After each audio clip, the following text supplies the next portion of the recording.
Olá, bem-vindo às Dicas do Didu. Quinta-feira, estamos aqui respondendo as questões que os amigos e seguidores nos enviam. Olha, depois de tanta explicação e resposta e dica, ainda tem pergunta. Bom, eu acho o máximo, porque assim isso vira minha pauta do programa. Eu não tenho que ficar pensando o que eu vou falar na quinta-feira. Eu junto as perguntas e pau na máquina. Bom, gente, eu começo aqui com o Fábio. O Fábio me escreveu falando: Didu, assisto seus vídeos toda quinta-feira em horários variados e por isso mesmo já ouvi você falar que o vinho não é feito para regras de etiquetas, o que eu concordo, das folhas às raízes, mas para assistir bastante tempo também ouvi muitas vezes o bordão, por assistir muitas vezes também ouvi o bordão da época da CNT. Puxa vida, olha aí, a frase: podemos até ficar sem beber, mas beber mal jamais. Desculpa a total ignorância, mas dá para explicar a frase? Muito obrigado, parabéns por todo o ensinamento semanal. Ô Fábio, é o seguinte, claro, o vinho não foi feito para ditar regra de etiqueta social, eu vivo dizendo isso. O brasileiro precisa parar de tomar vinho por exibicionismo e tomar o vinho de forma sensata, que faz bem à saúde. É uma taça por refeição. Vai experimentando, tem tanto vinho no mundo.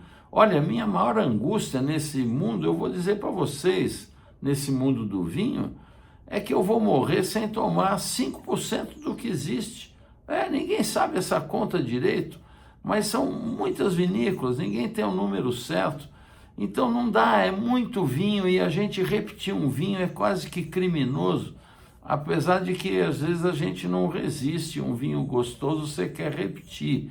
Mas o que interessa é você tomar uma taça na sua refeição. Faz bem para a sua saúde, faz bem para o coração, faz bem para a digestão, faz bem para o seu espírito.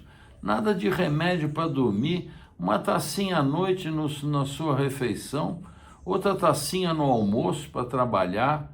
Muito bom, você vai se sentir bem, vai fazer bem. Agora, esse bordão do podemos até ficar sem beber, mas beber mal jamais, um bordão que eu roubei, na verdade, do grande Salvador Dalí. Adoro Salvador Dalí. Eu tinha um livro dele aqui em casa há muitos anos e eu fiquei chateado que toda hora eu tinha que abrir o livro para ver. Então peguei o livro, picotei ele inteiro e fiz uma parede de quadros. Hoje ela está no terracinho lá fora. Antigamente era dentro de casa. Assim eu via toda hora. Adoro o Salvador Dalí. E o Salvador Dalí, que era um gênio, ele tinha o hábito de frequentar os restaurantes chiques, como o La Tour d'Argent, que eu tive o privilégio de ter ido lá com a minha mulher. E ele entrava lá, que era um templo da gastronomia, até hoje reverenciado, e ele falava exibido, né? Falava alto no salão: podemos até ficar sem comer, mas comer mal jamais. Eu achava isso tão engraçado que eu adaptei para o vinho e virou meu bordão num programa celebre lá dos tempos da CNT, que eu tenho reprisado alguns aqui, e era muito engraçado, né? Então essa que é a história. Bom, vamos em frente. O Fernando me escreveu, falou: Didu, obrigado pelo seu conhecimento, tanta cultura. As ordens, Fernando, fico feliz que você esteja gostando. Eu queria que o senhor pudesse colocar aqui aquela história do molho inglês que o senhor contou, de um inglês que foi para a Índia. Olha, essa história do molho inglês é incrível. Eu fiquei conhecido lá entro no Santa Luzia e o pessoal vem falar: olha aí o homem do Liam Paris. Porque o molho ficou em falta. E eu, então, acabei fazendo uma postagem que tinha voltado, né? Depois de muitos anos, e fez o maior sucesso. Muita gente queria esse produto e não encontrava. Então eu depois gravei. Vou colocar aqui para você, Fernando, atendendo o seu pedido e para que os outros fiquem sabendo. Ficou bem interessante realmente contar essa história. Eu andei fazendo uns vídeos sobre o molho inglês, especialmente o Lea & Perrins, que eu acho imbatível. E um querido amigo de infância, tempos do Colégio Rio Branco, o Johnny Savala, grande jornalista e diretor de televisão, um cara competentíssimo e que nós mantemos contato. Ele falou: Didu, você falou do Lea & Perrins, muito legal, bacana, mas como editor de jornalismo ele me cobrou, me provocou, falou: mas qual é a história, para que serve? Você só falou que o molho está aí, que é bom, que não sei o quê. Então, lá vai para vocês. Eu achei interessante mesmo, e eu fui pesquisar. A história do Lea & Perrins tem esse nome por causa de dois farmacêuticos que foram procurados por um certo Lord Sandys.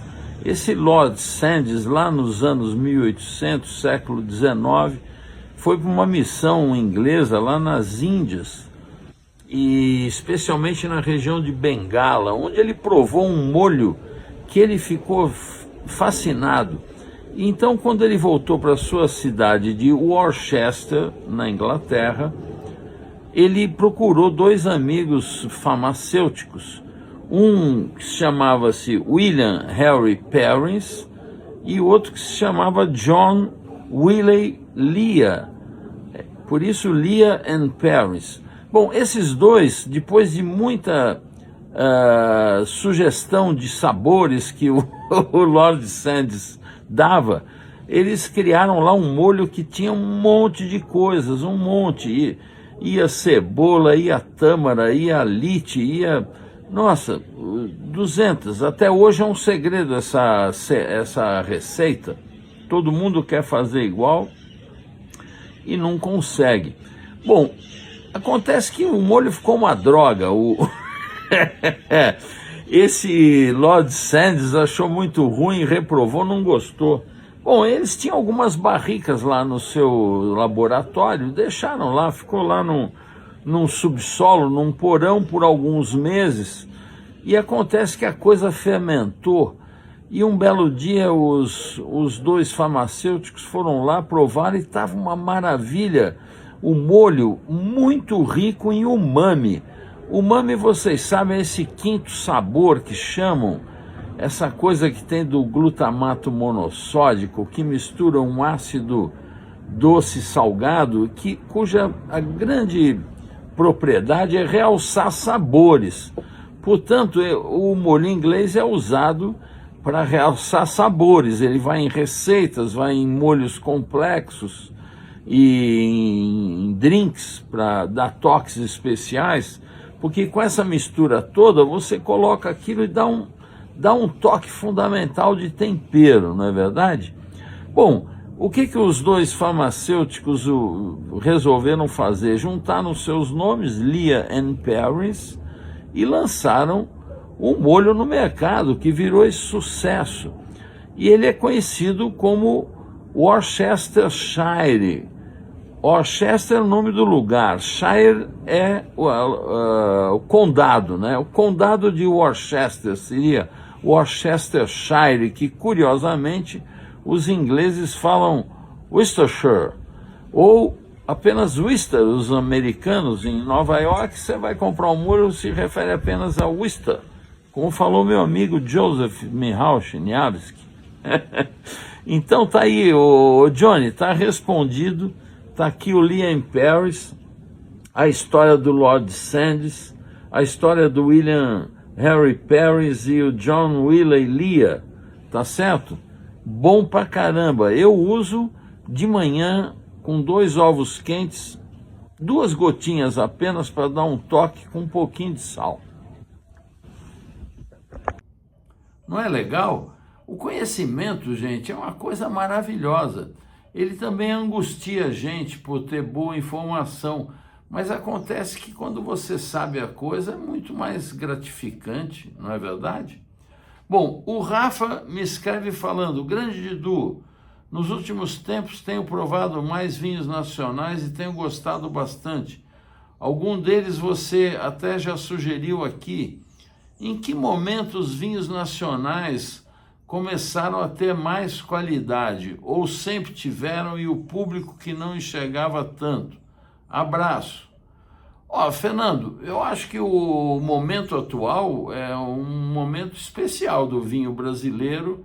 Ele está aos poucos conseguindo superar a aversão que o brasileiro... Um dia eu perguntei para o Michel Rolland: ô Rolland, o que falta para o vinho brasileiro?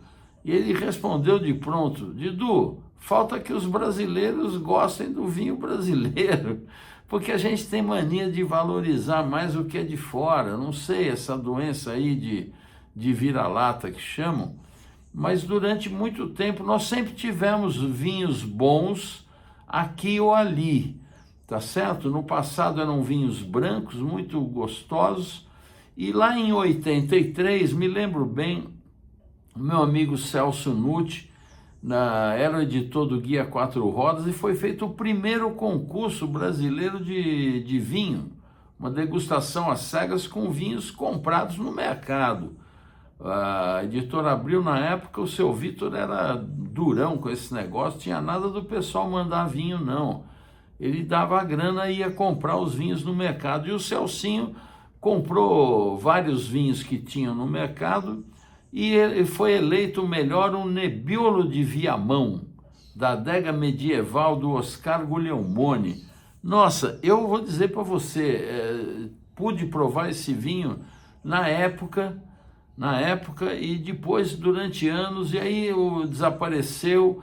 Um belo dia o meu amigo Carlos Cabral aparece com umas garrafas e nós fizemos uma degustação. Bom, e depois eu tive a oportunidade de revisitar esse vinho algumas vezes. Vou ver se eu achar o vídeo, coloco aqui para você. Um espetáculo de vinho que até hoje para mim foi o melhor vinho feito no Brasil. Foi o Nebbiolo de Viamão, da adega medieval do Oscar Guglielmone. Lamentavelmente, ele faleceu assassinado por um funcionário. Imagina só que coisa maluca.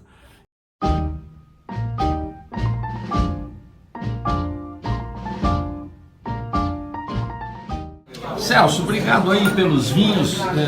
Mais uma vez, extraordinário essa performance de um vinho tão bem feito, né? Tão sincero, um vinho puro, e que passou aí 40 anos, 50 anos, né? Quantos anos nós estamos falando? 80?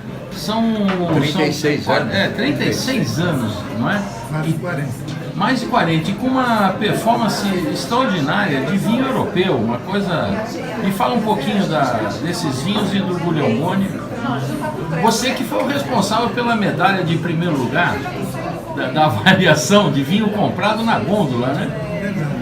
O Guglielmone é uma figura que faz falta hoje. E essa degustação remete a gente a lembrar que ele, do jeito que ele fazia vinhos, ele, na medida do possível, ele era precursor, ele fazia vinhos orgânicos e naturais, o que se chamando hoje. Ele fazia tudo com muita simplicidade e da maneira mais natural possível. Por isso que esses vinhos duram até hoje, com as bolhas ruins e pequenininhas. Pequenininhas, impressionante. E todos eles, né? Não é só o caso do Nebbiolo, o Merlot, o Cabernet Franc, estão todos maravilhosos. Nenhuma garrafa estragada, todas as que a gente abriu. Isso mesmo, maravilha. Obrigado. Vou mostrar para vocês aqui Oscar Guglielmone. Esse aqui, ó.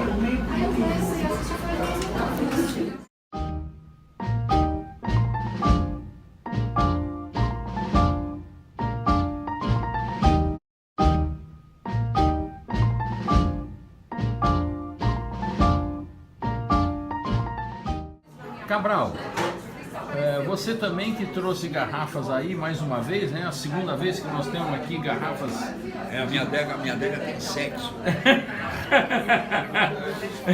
Eu queria que você deixasse um recado aqui para quem não conheceu o Guglielmone, nem esses vinhos, e lamentavelmente não vai conhecer, para saber do que era um vinho de personalidade que não queria imitar ninguém, fazia um vinho como ele deveria ser, né?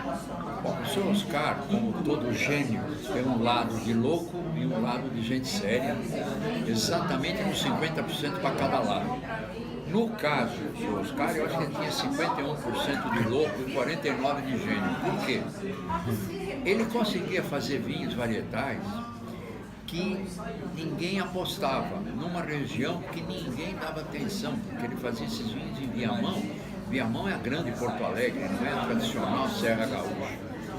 E ele fazia os vinhos despretensiosamente. Por exemplo, ele fazia um Gamay maravilhoso, quando o Brasil fazia fila em novembro para comprar Beaujolais francês, e ele já fazia um Gamay fresco, jovem, para ser bebido logo no primeiro ano, que era uma maravilha. E depois a uva Nebbiolo, coisa que até hoje ninguém mais se atreveu a fazer, que é a grande uva do Piemonte que faz o Barolo, ele fazia lá embaixo. E nós estamos aqui com 6 vinhos diferentes dele, com 40 anos de idade, vivíssimos, como se tivesse sido feito ontem, vinhos perfeitos. Então, o Sr. Oscar merece todas as honras por ser um cara teimoso, insistente, uma pessoa que apostava no que ele sabia fazer, era uma inteligência privilegiada e não tinha apego às coisas materiais. Recebia qualquer um, de presidente da República ao mais pobre menino, com uma boa garrafa de vinho, para bater um papo debaixo do carramanchão do vinhedo dele. Era um negócio maravilhoso visitar, conviver com o Sr. Oscar, que eu tive esse privilégio. Por isso, essa degustação é mais uma homenagem que nós prestamos a ele. Obrigado, Cabral.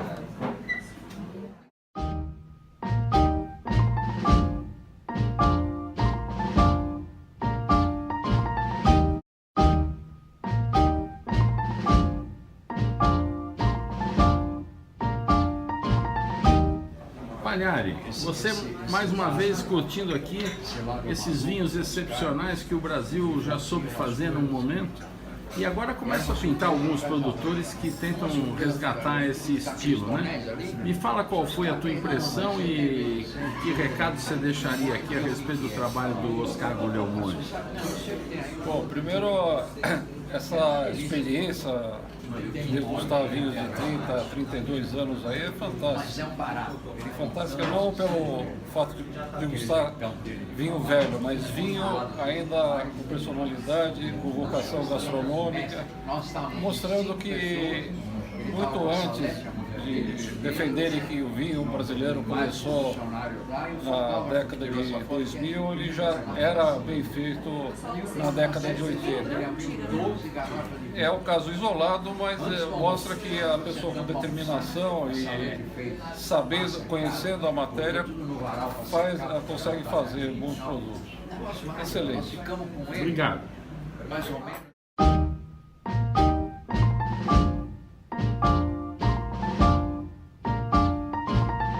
Eu me lembro também dos vinhos da Granja União, vinhedos os primeiros vinhedos de vitis vinífera para fins comerciais que teve no Brasil era esse vinhedo da vinícola, Companhia Vinícola Rio Grandense, e a linha chamava-se Granja União. Esse vinhedo hoje é onde está a Luiz Argenta. Eles faziam um Cabernet Franc delicioso, um Merlot, espetáculo. Me lembro também do Castel Châtelet da Chandon, Cabernet Franc com Merlot, um show de vinho.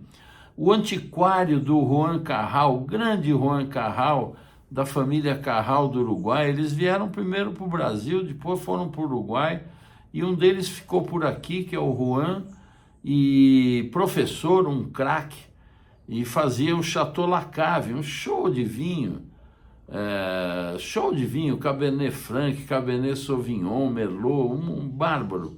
Me lembro do Baron de Lantier, com o talento do grande Adolfo Lona, um dos enólogos mais primorosos que tem no Brasil. Até hoje não foi reconhecido como enólogo do ano pela Associação Brasileira de Enologia. Uma vergonha para a associação, na minha opinião. Mas, enfim, uma hora pode acontecer. O Adolfo Lona, que não precisa desse reconhecimento, porque ele tem o reconhecimento, era responsável na Martini Rossi por esse Cabernet Sauvignon espetacular. Agora ele até fez um vinho em memória dessa ocasião. E então eu acho que o vinho sempre teve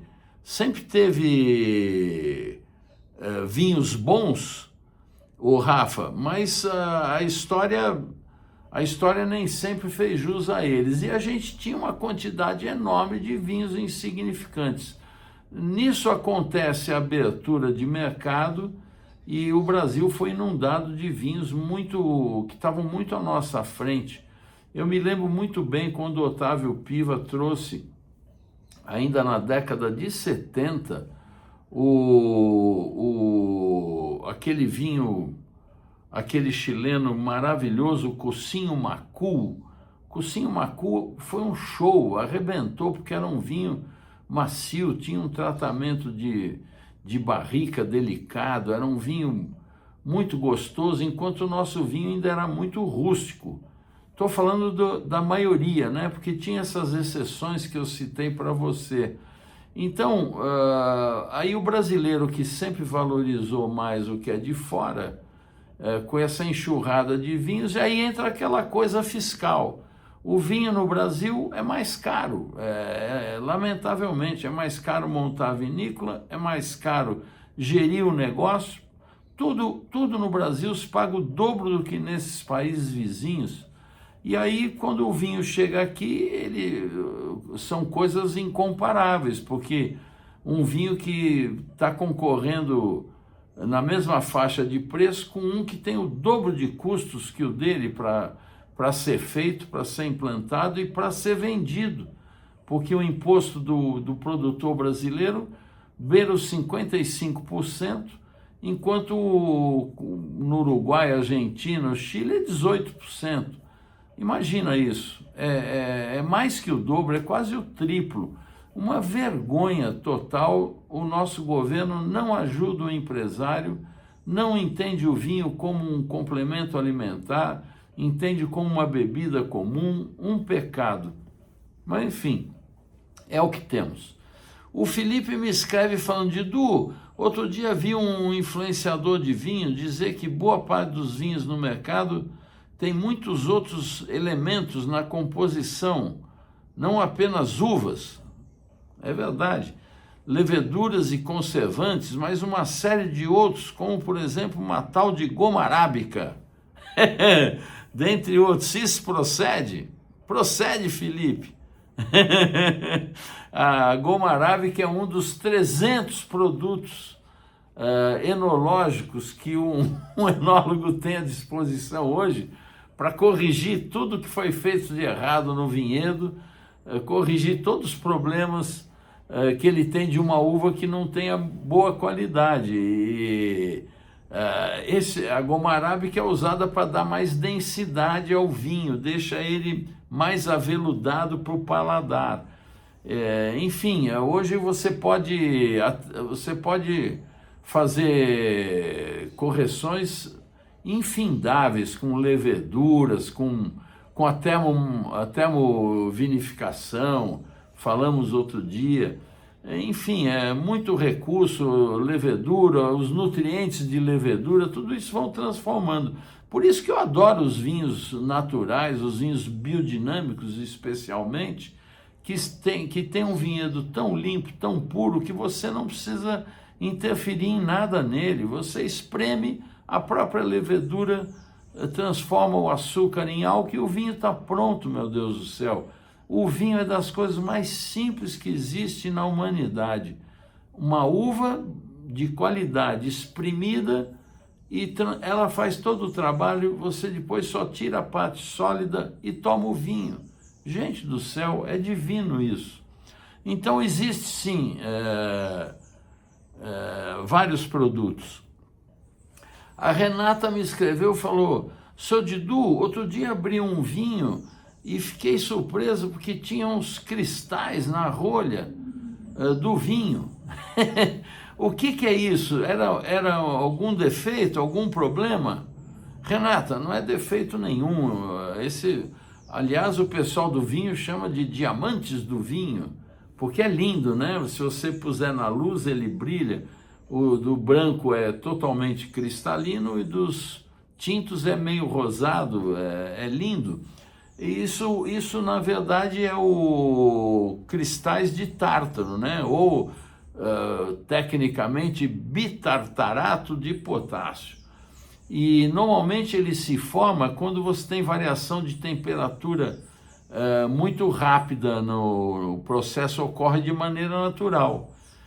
Às vezes esse vinho pega uma friagem muito grande e provoca isso. Eles se formam naturalmente, esse ácido natural da uva, quando se une ao potássio. Isso que é esse diamantes do vinho. E não faz mal algum, isso não é um defeito, o vinho não está estragado e ele não muda o perfil da bebida, não tem problema algum. Ao contrário, é sinal de qualidade, porque mostra que o vinho é mais puro e não passou por processo de filtragem industrial, por exemplo, como a estabilização pelo frio, esse tipo de coisa. Tá certo? Tá respondido, Renato? Você vê quanta pergunta, né? Eu passei 3 edições do Dicas do Didu com questões antigas e olha quanta coisa que aparece. O Pedro me escreve: boa noite, Didu, tal, foto maravilhosa, parabéns pela sua linda família. Ele se referia ao Dia dos Pais, que eu indiquei os vinhos italianos. Eu particularmente sou fã demais dessa data e com esse vídeo vou me preparar para esse dia tão especial. Grazie. No mais, gostaria muito que você fizesse mais vídeos aleatórios sobre o dia a dia dos seus almoços, principalmente aquele vídeo da macarronada, maquê, e outro vídeo assim foi da sua adega. Sou grande fã. Parabéns e saúde, amigo. Centani. Bom, ô Pedro, para você ficar satisfeito, vou colocar aqui, eu gravei e postei a receita do suguruço que eu fazia no restaurante, no tempo que eu tinha o restaurante com meus filhos. Deu tudo errado, mas a receita ficou, né? Uma receita de família, que é um ragu, na verdade, e eu fiz nesse dia dos Pais, que eu juntei meu aniversário com o do meu filho mais velho, o Dia dos Pais, e fizemos uma farra aqui em casa no terracinho biodinâmico. Quer ver que legal?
Anotou?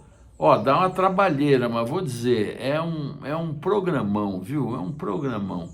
Bom, para terminar, lá do Túnel do Tempo, eu tenho uma entrevista aqui com meu querido amigo Dias Lopes, uma entrevista que faz quase 20 anos e que eu gravei lá no Primo Basílico.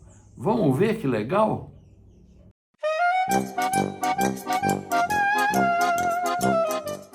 Dias Lopes, obrigado. Finalmente deu certo, caramba. Nós marcamos 5 vezes, a sua agenda é maluca e... Eu falhei todas. Mas amigo é para essas coisas. Olha, vamos começar com um brinde aqui, com esse Barrua. O Rogério Dávila, quando eu falei que ia te entrevistar, ele falou, vou mandar um vinho, ele sabe que você esteve na Itália há muito tempo. Estamos aqui com um vinho sardo da família Intisa della Rocchetta, da uva Carmignano, com um toquinho de Cabernet e de Merlot. Um show de vinho, né? Bem gastronômico. Gastronômico, sobretudo. Ô Dias, eu primeiro quero começar perguntando o seguinte, eu te conheço há tantos anos e não sei o que é o JA. É João Alberto, José Augusto? José Antônio. José Antônio. Por que você não usa José Antônio? Bonito nome, pô. Eu sou um dos fundadores da Veja, revista Veja. Quando cheguei em São Paulo em 68, a equipe era tão grande que a gente não podia usar o nome completo, não nos deixava usar o nome completo. Ah, é? E havia um fotógrafo, chamado José Antônio, na Cláudia. Olha, lembra? Lembro do José Antônio da grande Cláudia, isso fotógrafo. mesmo. E o chefe de reportagem me disse, você não vai poder assinar José Antônio, senão vai ter confusão. Isso vai virar JA. Vai virar JA e virou JA. Ficou JA. Você começou com esse negócio de gastronomia, que hoje você é um professor, na verdade, da maioria aí. Como é que começou isso? Porque você teve na Itália, será que foi a tua ida na Itália pela Veja que te puxou antes de ir para a Itália, eu já Antes? me interessava por gastronomia e vinhos.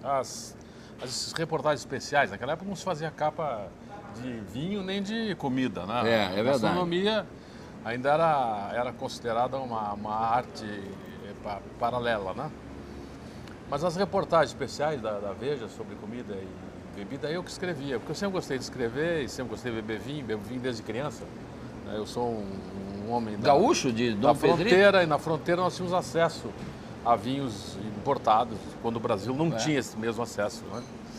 E eu sempre gostei de vinho, mas vinho para mim é um parceiro da comida. Eu não sou... De beber só o vinho, Não né? sou de beber só o vinho. É uma coisa gastronômica mesmo, complemento alimentar. Também não sou crítico de vinho nem de restaurantes, né? Minha especialidade é gastronomia histórica. E foi na Itália que eu aprendi gastronomia histórica, me interessei pela gastronomia Porque histórica. você, inclusive, mantém até hoje uma coluna no Estadão Sim. que é de história, né? Gastronomia que sempre histórica. resgata... Aliás, não foi na Itália, foi na Espanha. Em 89 eu fui à Espanha como correspondente Eu era correspondente da Veja em Roma e me mandaram para a Espanha para cobrir a reeleição do Filipe González. Eu passei em Barcelona um dia, entrei numa livraria, encontrei um livro chamado História da Gastronomia de um cidadão chamado Nestor Luján. Levei para o hotel, achei fantástico aquilo. É mesmo, né? Voltei à livraria e comprei todos os livros do Luján. Não eram muitos, comprei mais 2 ou 3, mas o que eu encontrei, desde então, sempre comprei. E o Luján na verdade, o meu guru, né? Ele já tinha falecido, era um homem que fazia mais ou menos o que eu faço. E aí isso te captou mesmo. Eu achei interessante, porque eu sempre gostei de história. A história do homem é a história da comida e vice-versa. É verdade, isso sempre teve ligado, né? Eu gosto muito de história, sempre gostei de história, né? E é a cultura, né, Dias? É um negócio... Você sabe que o Dias é a única pessoa que eu conheço que tem... Na sala dele, ele tem lado a lado 2 fotos autografadas. Uma do Papa, outra da Titiolina. Eu acho o máximo isso. Fica um do lado do outro. Isso mostra a diversidade de um jornalista, né? João Paulo II, né? Ô Dias, me conta, você tem esse livro... Deixa eu até levantar aqui para dar um close, para a gente mostrar aqui. É um vinho que conta a história da pizza. Você... se aprofundou nessa coisa? Então, um dos capítulos é o capítulo sobre a origem da pizza margherita, né? Que é mesmo, essa história é verídica, da rainha, que o cara fez pra rainha. Essa pizza nasceu em Nápoles em 1889, junho de 1889. Os reis da Itália foram a Nápoles e lá encomendaram chamaram um pizzaiolo chamado Rafael Espósito, que tinha um apelido Naso e Cane, parece. Mas tinha um nariz meio de cachorro, então... Se era ele que tinha, ou a mãe dele, alguém na família tinha esse nariz, então daí o apelido. E chamaram esse casal, esse pizzaiolo, ele levou a mulher, foi com a carrocinha até o Capo de Monte, que é o palácio onde estavam hospedados os reis, o rei Humberto I e a rainha Margherita, né? Humberto I é filho do Vittorio Emanuele II, o rei que unificou a Itália. Ele é o filho, Humberto I. Foram para lá e foram até a Capo de Monte, e em Capo de Monte prepararam 3 pizzas. E numa delas, no final da preparação, além da mozzarella e do tomate, parece que a mulher do pizzaiolo, ou o próprio pizzaiolo, um dos dois teve a ideia de jogar manjericão em cima. Para compor a bandeira da Itália. Bandeira da Itália. As coisas da bandeira da Genial. Itália. Essa história é muito bonita, né? E a rainha preferiu essa pizza não só por isso, que a pizza Margherita, na minha opinião, é a rainha das pizzas também, né? E essa pizza passou a ser chamada Rainha Margherita por essa razão, em homenagem à rainha da Itália. Você gosta de massa grossa ou massa fina?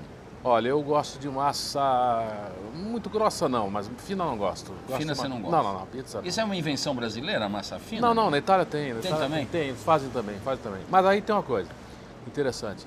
Os brasileiros que vão à Itália voltam dizendo que São Paulo tem a melhor pizza do mundo, né? Principalmente o paulista. O paulista principalmente. E é verdade e não é verdade.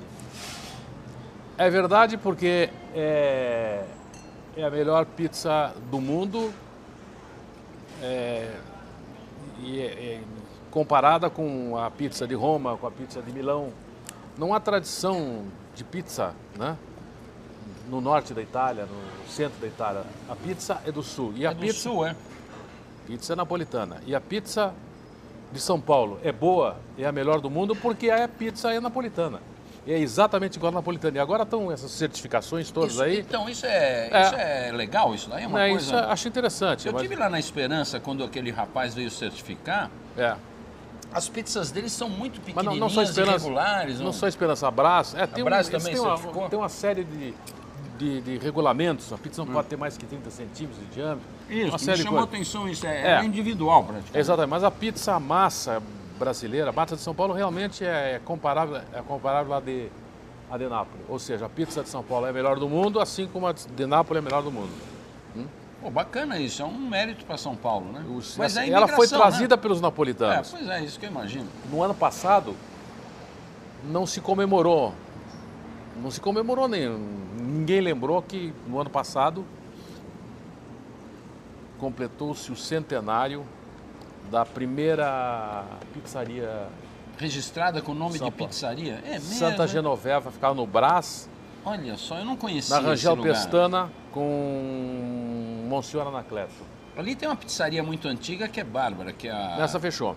Mas antes, portanto, a primeira pizzaria de São Paulo e do Brasil é de 1910. Olha aqui, mas antes disso, os napolitanos perderam o centenário. Os napolitanos que chegaram no final do século anterior, que chegaram em 1800 e tantos, os imigrantes chegaram, eles começaram a preparar pizza em São Paulo. Prepararam pizza, mas preparavam em casa, no forno de casa e saiam vendendo na rua. Mas como eles vendiam isso? tambores com igual a com castanha carvão. Lá na Itália, exatamente. Aquela castanha quente. Vendiam.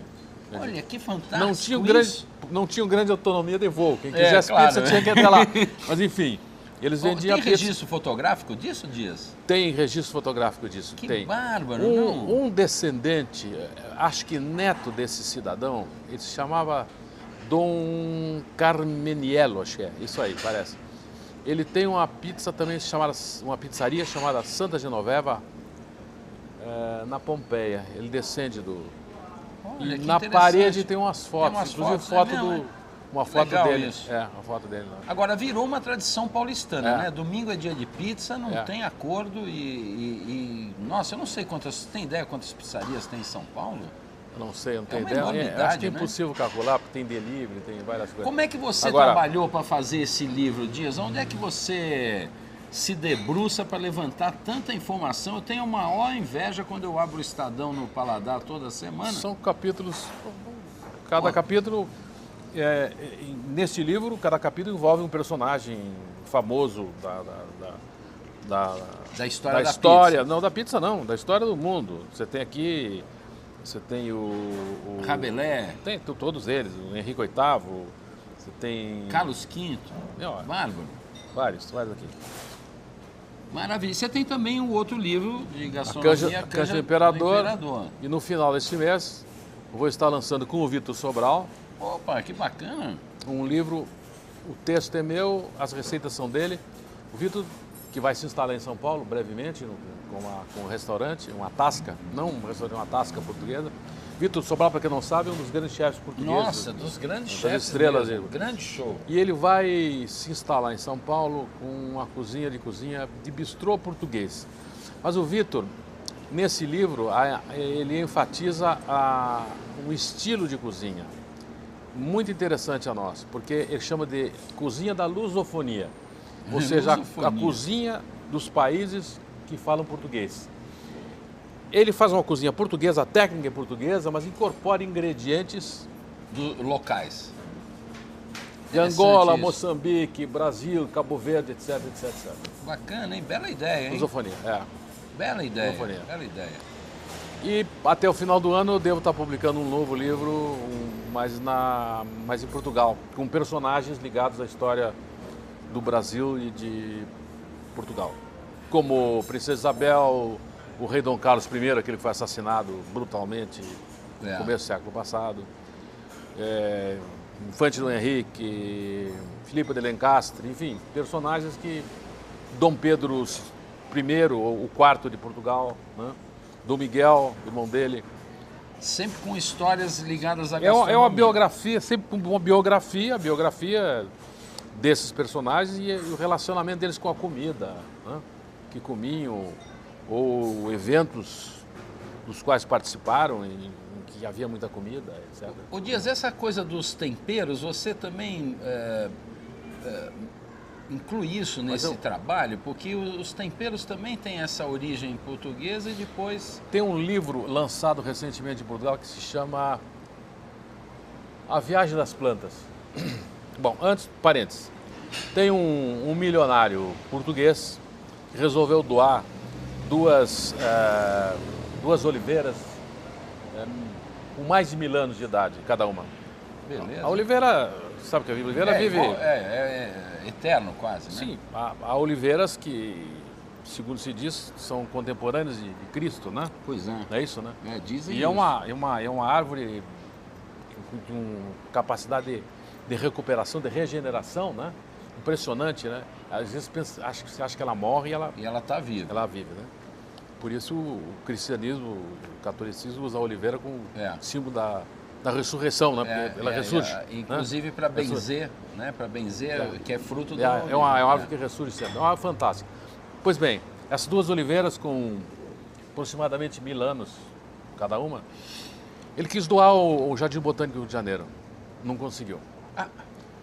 burocracia. Exigências sanitárias. Como vai entrar uma planta aqui que... Não sei o que pode trazer, não sei o que lá. Não conseguiu. No século XVI e XVII, os portugueses fizeram uma confusão das plantas no mundo inteiro. É mesmo, hein? Esse livro conta a viagem das plantas. Então, com grandes surpresas para nós, como, por exemplo, a banana não é brasileira, né? Como a banana não é brasileira? Não, a banana não. Banana é da onde? É asiática, mas enfim. Asiática a banana? Então, a banana não é a manga, não é o coco, não é... É, o coco eu sabia, é indiano, né? É, uma das raras frutas. Agora vamos falar de frutas. O que é brasileiro? Brasileira é o abacaxi, né? O abacaxi é brasileiro mesmo? É abacaxi, autóctone. com certeza é. E o abacaxi é originário dessa região do Paraná, Paraguai, mas quando o Cabral chegou aqui, ele já tinha se difundido pela América inteira. Né? Eles identificam isso através das espécies nativas que encontram. Né? Hoje dá para saber, tem estudos que permitem você averiguar isso. Mas veja bem, então, como é que os portugueses espalhavam as plantas? Eles, grandes navegadores, para se fazer uma viagem de navegação, era preciso ter um financiador, né? Porque as viagens eram muito caras. Claro. Né? Então eles financiavam a expedição, 2, 3, 4 naus e iam embora. E precisavam provar, até para quem tinha financiado, que eles tinham ido lá, né?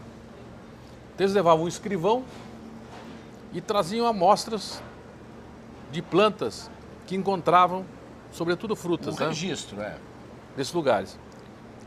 No início eles traziam essas plantas e plantavam no Jardim Botânico de Lisboa, mas nem todas davam certo ali. Eles foram descobrindo que era bom tentar em outros lugares, então transformaram Cabo Verde e a Madeira em laboratório de experiência. E aí mesmo? dava certo e eles levavam para frente, Será que é por espalharam isso que tem tudo. maracujá na Madeira? Eles o Palhares, misturaram ele trouxe um monte de fotos de maracujás diferentes. Com certeza. Na Ilha da- vários Com certeza. Eu tipos de não maracujá. li o livro ainda, não li o livro interessante. totalmente. E o livro com verbetes, e os verbetes são as plantas, né? E conta a origem de cada planta, o caminho Que que a planta fez, etc. né? Ô Dias, nós estamos estourando o tempo aqui, eu vou te propor de a gente continuar a gravar mais um bloco, os telespectadores vão ter que esperar uma semana, mas a semana que vem eles vão ver, a gente grava agora, vamos Ok. nessa? Vamos nessa. Vamos fazer um brinde Vamos aqui? nessa, sim. Gente, olha, é como eu digo sempre, nós podemos até ficar sem beber, beber mal jamais, tá certo?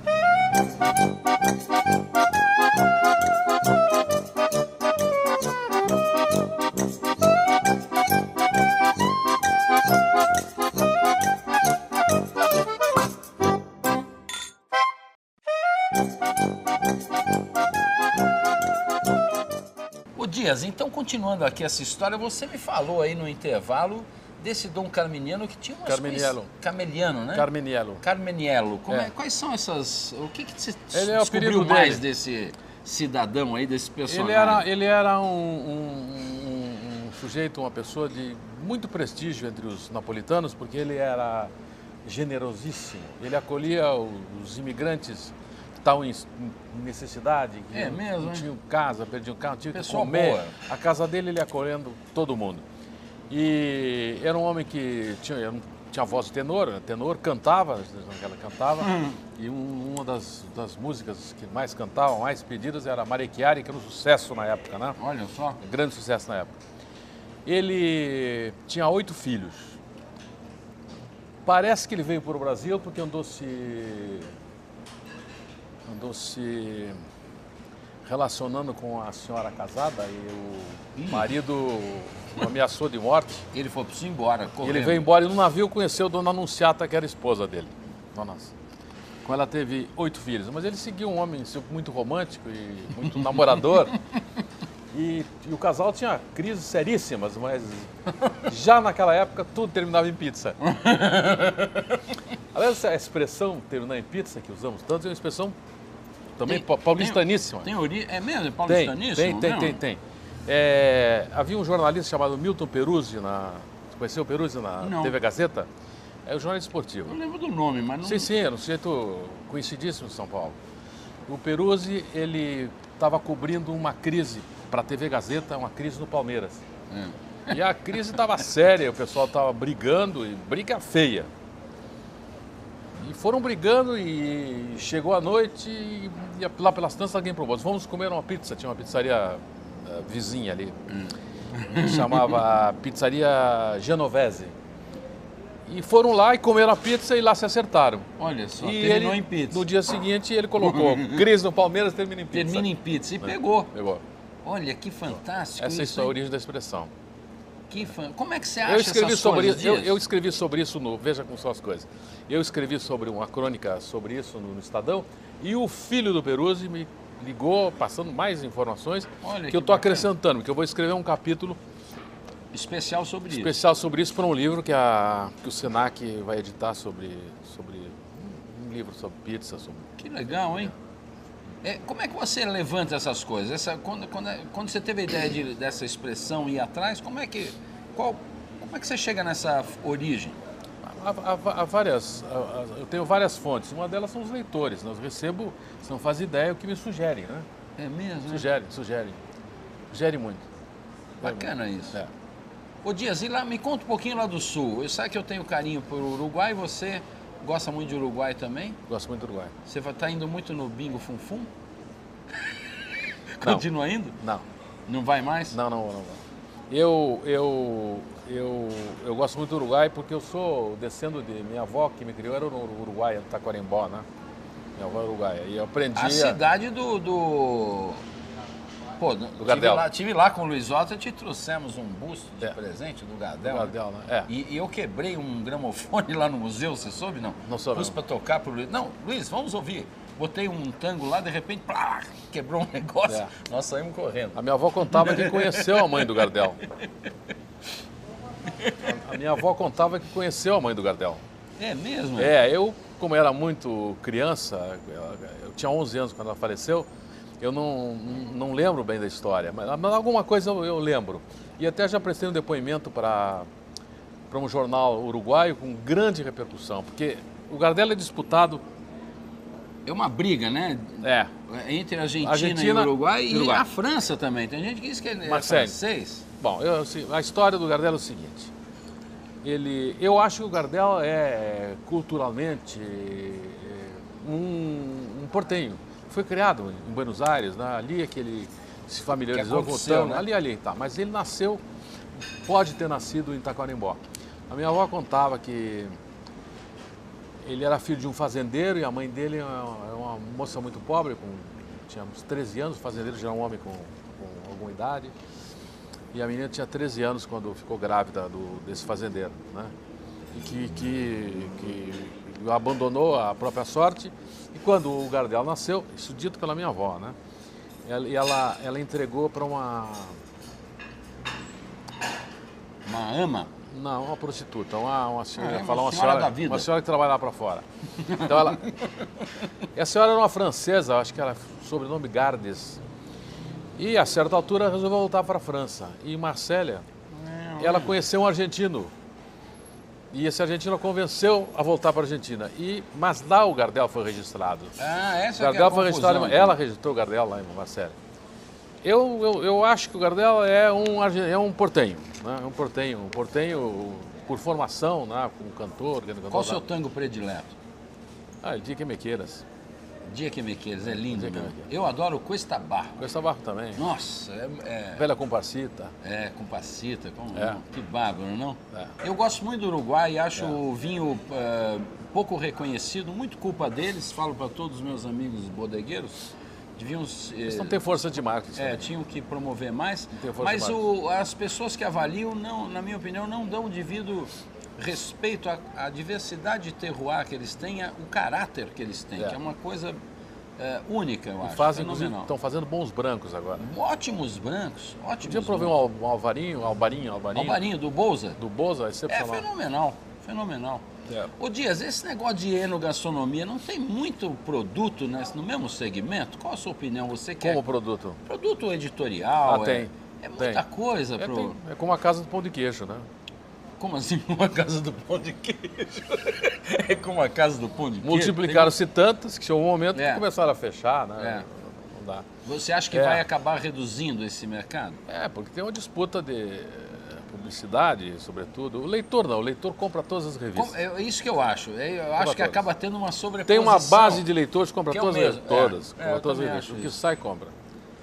Mas o anunciante não, o anunciante tem que dividir a verba, né? Aí fica um pouco complicado, né? E o anunciante também anuncia pouco, na minha opinião. Eu faço essa crítica, se você não quiser fazer, fique sossegado que eu faço e todos eles sabem. O marketing, principalmente do vinho, o alimento não. Você mexendo também com comida, o ramo da gastronomia é muito mais ativo na comunicação. O vinho está na pré-história, na minha opinião. Não, nós temos bons parceiros. Temos bons parceiros. Todo respeito, né? Mas, ô Dias, me conta um pouquinho mais dessa... Vamos voltar um pouco para a pizza aqui? Pizza, o Dom Carmineiro. Você me falou de umas coincidências dele com o rei. Com o rei Humberto I e a rainha Margarida acontecia a mesma coisa. É mesmo, né? O rei ele herdou do pai dele o gosto pela caça, era um grande comilão. Ele uma vez foi flagrado de manhã comendo um fazão e bebendo um barolo, de barolo. De manhã? De manhã cedo. Olha, que da manhã. Então, era o café, o desjejum dele. Nossa Senhora! E ele tinha paixão pela caça e pelas mulheres também. Você não está tomando barrua, toma um golinho aqui. Estou falando mais do que bebo. Então... a culpa é minha. Eu estou tomando a sua parte aqui. E aí flagraram ele com um barolo e um fazão de manhã. Então ele tinha uma paixão pelas mulheres. Né? E tinha problemas com a rainha, claro, né? Sérios com a rainha. E aí o casal tinha crises, ele às vezes em geral dava colares para ela, porque a rainha Margarita era uma mulher bonita, mas ela tinha o pescoço muito longo. Ah, é? Então ela usava sempre joias no pescoço para tentar disfarçar esse pescoço longo. Pescoço do Modigliani, né? É bonito, é elegante. Não, ela era bonita. E gostava de um mas colar. Ele quebrava também o galho entre com o eles colar. tudo acabava em pizza. Acabava em pizza Tudo acabava também, em pizza, sempre tudo acabava em pizza. E não tinha marguerita ainda nessa época? Ou é na origem, é mais ou menos na data? Deve ser mais ou menos. Margarita de 89, falei pra você, né? É. 89 foi criada a pizza. É uma grande pizza, né? Ô Dias, quando era garoto, a gente ia na pizzaria com o papai, nós íamos lá no Bom Retiro, num lugar chamado Monte Nero, não existe mais. Já ouvi falar. Depois de lá nasceu a Monte Verde. Sei. Com, com 2 garçons. O filho de um dos garçons ainda é o dono da Monte Verde original. Assim é? Era o Gino e o pai desse rapaz. O Gino depois morreu. Nós éramos clientes do Gino. É. Tinha essa coisa, né? Sentar sempre comendo garçom, né?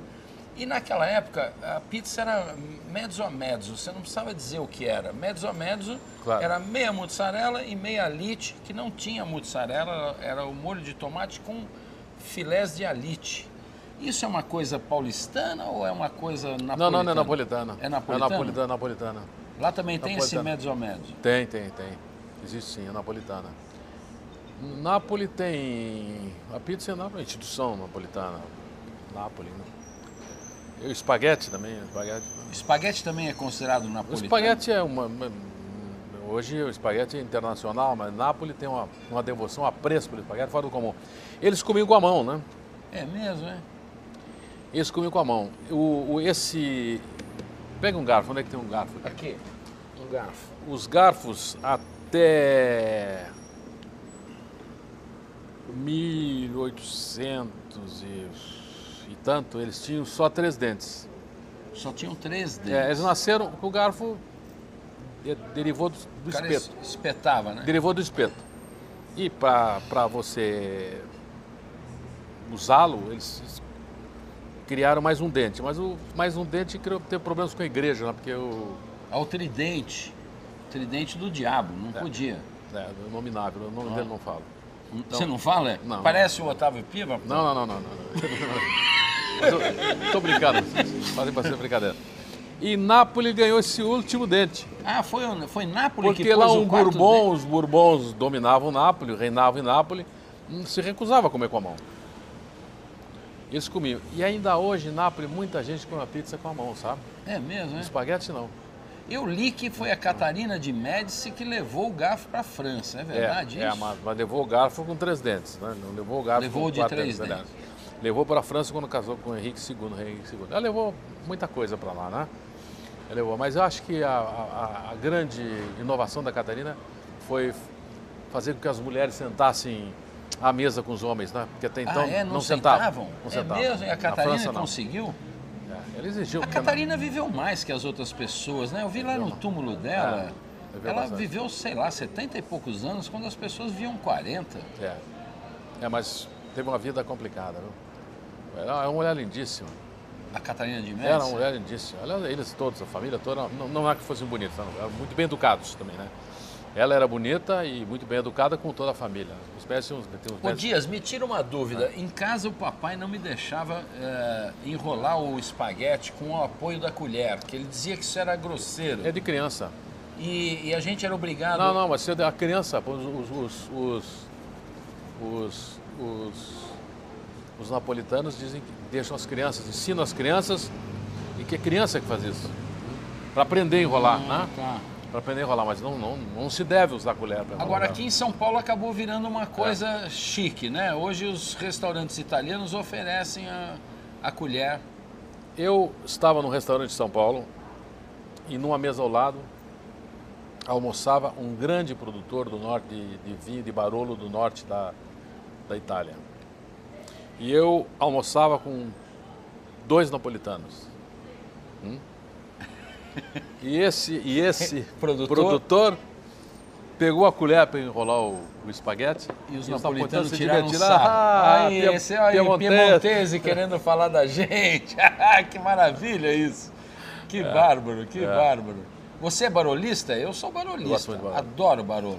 Eu gosto do barolo, que é anticlássico, eu gosto muito de Anticlássico também gosto. Anticlássico. Mas o barolo, eu digo sempre, meu último vinho na vida seria um Brick del Fiasco do Paulo Scavino. Uma grande safra, tomar uma Magnum até me embriagar. Depois pode me dar uma paulada na nuca e pronto. Eu vou morrer muito feliz, sonhando com... Adoro Barolo. Eu vim da unificação italiana, né? O Barolo. Que, aliás, comemorado esse ano, né? Esse ano aqui, é? Sim, São quantos anos agora? 150 anos, não é isso? É. Você sabe que eu reproduzi de você várias vezes uma história que hoje está no meu livro, que já esgotou. A história que eu vou pedir para você contar para encerrar, que nós estamos acabando aqui. Será que eu lembro? Você vai lembrar que a história do filho, quem foi que a filha, queria casar a filha com o herdeiro do trono inglês, e você viu o Barolo, príncipe Edward, se não me engano, foi visitar os Médici, era um momento crucial da unificação da Itália. Já não lembro mais. Não lembra, né? Bom, eu também reproduzi e não me lembro, mas é uma história... O fato é o seguinte, o cara queria introduzir a filha para esse rapaz que era herdeiro do E ofereceu... da coroa. Só que ele cometeu certo. o descuido de servir Barolo. E o garoto se encantou no Barolo, disse que tomou um pifão, saiu feliz, agora comentando os guardas e tal. Você lembra? O Barolo era o vinho da unificação. O Cavour, né? O Cavour, que é o primeiro-ministro e um dos articuladores da unificação da Itália, o Cavour era produtor de Barolo, produzia Barolo. Ele era produtor. Ele era produtor, exatamente. E eles lançaram mão de conhecimentos franceses, né? Do Michel Oudard, que era um grande enólogo da Borgonha. O Piemonte sempre teve uma queda. Uma grande influência francesa. Aliás, francesa no Piemonte é uma região ali de múltiplas influências, né? Aliás, eu vou te dizer, uma coisa que aproxima do Pinot Noir, que é essa coloração que o Barolo tem, é justamente o contraste que eu gosto de pegar um vinho que tem um aspecto delicado, mas é muito estruturado, muito raçudo. E eu gosto muito desse contraste. Essa é uma das coisas que me agrada no Barolo. E como ele muda na taça. Se você abrir um Barolo e analisar ele em 4 momentos, no espaço de 2 horas, são 4 vinhos diferentes. O Piemonte tem ali no Piemonte você entende o mistério do vinho, né? Porque você tem Barolo e Barbaresco, são na base o mesmo vinho. O mesmo vinho, São completamente diferentes. Totalmente diferente. Terroir, mudou o terroir. Tudo, impressionante isso. Dias, eu te agradeço muito, lamentavelmente o programa é curto. O dia que eu tiver mais patrocinadores, eu vou arranjar um espaço maior. E estou muito orgulhoso de ter recebido você aqui. Espero que o próximo encontro seja no Bingo Funfun. Esquecemos de falar que essa casa aqui tem uma pizza das melhores de São Paulo. Você gosta? Olha, eu fico feliz que Faz você tempo que eu não venho aqui, mas é... É um dos meus endereços prediletos, onde eu marco o ponto. Brás também, Esperança também. Esperança também. Essa que eu estou querendo me lembrar do Brás, como chama aqui, antiquíssima. Foi a primeira a pôr a calabresa em cima da mussarela, que é o nome da pizzaria do lugar. Caramba, ali... quando você ia ali para a Adega Velha do Brás, existe até hoje essa pizzaria, me falha o nome, eu vou achar na edição, nós vamos pôr aí um letreiro, porque merece a homenagem, e aqui é uma casa que tem relação com outras pizzas famosas, uma casa democrática que está comemorando 20 anos, por isso que eu fiquei feliz que deu certo a sua entrevista, e feliz de você admirar a pizza deles aqui. Com certeza, não só eu, muitas pessoas. Vamos fazer um brinde aqui aos nossos telespectadores. Obrigado pela sua presença. Gente, que eu digo sempre, podemos até ficar sem beber. Beber mal, jamais. Saúde.